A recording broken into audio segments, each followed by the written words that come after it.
So you won't take down lies, or you will take down lies? I think it's just a pretty simple yes or no. Congresswoman. You announced recently that the official policy of Facebook now allows politicians to pay to spread disinformation in 2020 elections and in the future. So I just want to know how far I can push this in the next year. Under your policy, using census data as well, could I pay to target predominantly Black zip codes and advertise them the incorrect election date?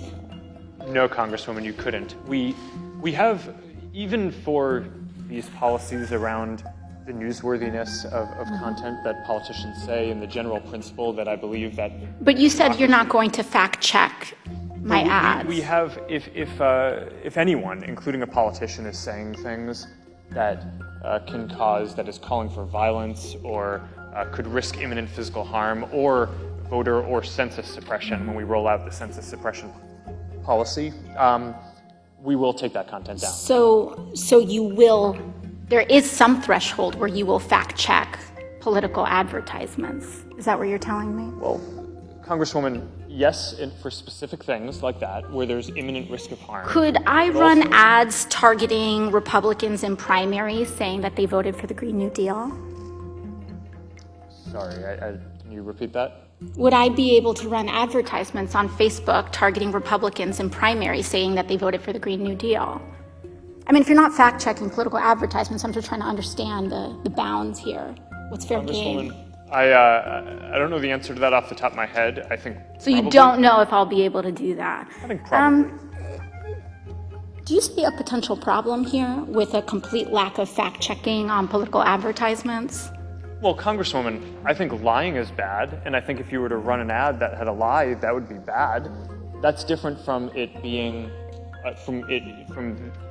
in our position, the right thing to do to prevent your constituents or people in an election from seeing that you had lied. So you won't take down lies, or you will take down lies? I think it's just a pretty simple yes or no. Congresswoman, I'm not talking about spin. I'm talking about actual yes, in most cases, in a democracy, okay. I believe that people should be able to see for themselves what politicians that they may or may not vote for so are you saying, won't take judge them their down. Character for themselves. So you won't take. You may flag that it's wrong, but you won't take it down.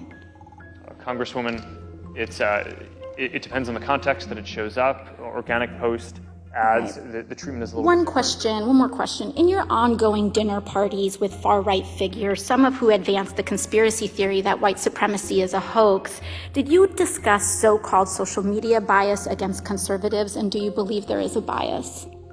Congresswoman, so I don't remember everything that was in the question. That's all right, I'll move on. Can you explain why you've named the Daily Caller, a publication well-documented with ties to white supremacists, as an official fact-checker for Facebook?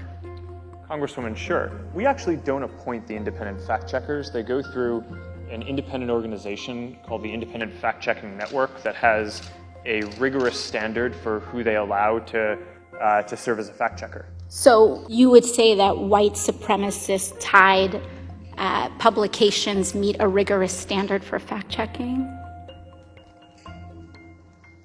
Thank you. Congresswoman, I would say that we're not the one assessing that standard. The International Fact-Checking Network is the one who is setting that standard.